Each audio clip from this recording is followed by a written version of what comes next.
If Democrats hope to take back control of Congress this November, they're going to need to keep their base energized, engaged in voting. But if the resistance decides to swap out their pussy hats for sun hats and head to the beach instead of the voting booth this June, Congress will almost certainly remain in the hands of the GOP.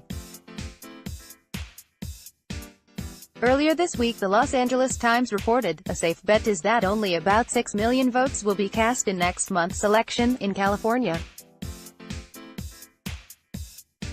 According to the Times, low voter turnout would dramatically change the makeup of the electorate in ways that would benefit the GOP. For example, in the Central Valley, where Rep. David Vladeau, or Hanford, is up for re-election in what is considered to be a toss-up district, Democrats have a 17-point registration advantage.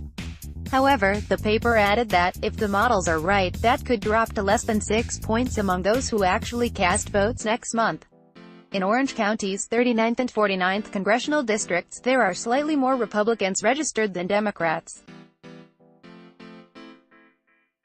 But the Times predicts there will be 15,000 more Republican ballots cast in June. If these projections turn out to be right, GOP candidates will likely get both slots in our top two primary in at least one contested congressional election, and could monopolize as many as 4. If this Democratic nightmare scenario actually happens, Nancy Pelosi's only shot of being a speaker again will be if Comedy Central decides to do a roast of RuPaul. Retired California State University Fullerton political scientist Barbara Stone believes this outcome is entirely possible. Stone told the Orange County Register that if there is an apathetic electorate, Republicans probably come out ahead. The Democrats are counting on enthusiasm to get out more voters than usual. Low turnout probably is not good for them. Although I suppose depressed Republicans could be what affects the vote. But Stone notes that factors at the local level could make California Republicans even more motivated to turn out than their Democratic counterparts. Mimi Walters, R. Irvine, is working very hard. 2 viable Republicans make Dana's Rory Bacher, our Huntington Beach district a Republican draw, and 3 well-funded Republicans in Rep. Ed Royce's our Fullerton district should keep that party's turnout up, she said. Additionally, former San Francisco mayor and self-described Ayatollah of the Assembly, Willie Brown, thinks that many Democratic candidates for Congress are positioning themselves all wrong.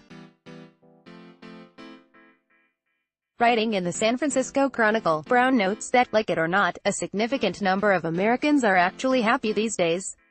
They are making money.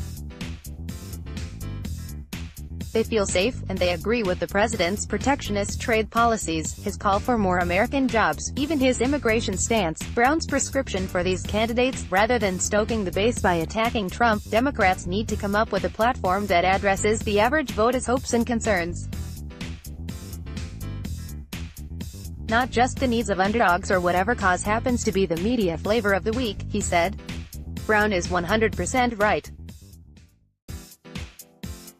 Democrats think that just because their base hates President Donald Trump with the white-hot hate of 1,000 suns, follows the Russia investigation like it's Days of Our Lives, and views Stormy Daniels' creepy porno attorney as a respected legal authority, the average guy on the street feels the same way. Newsflash, they don't. In fact, there's even some evidence that the Democratic base is tiring of those stories.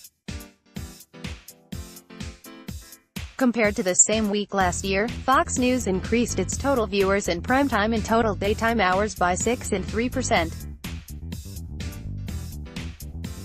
Conversely, CNN and MSNBC, which have devoted countless hours to covering the Russia investigation and the porn star du jour, have seen a drop in ratings. MSNBC has seen a 9% downturn in total primetime and daytime hours, and CNN has seen a 29% free fall in primetime and a 25% decline in total daytime hours. It's true that the road to a Democratic majority runs through California. Nancy Pelosi could get stuck in a SIG alert on the 405. John Phillips is a CNN political commentator and can be heard weekdays at 3 p.m. on The Drive Home with Jillian Barberie and John Phillips on KABC, AM 790.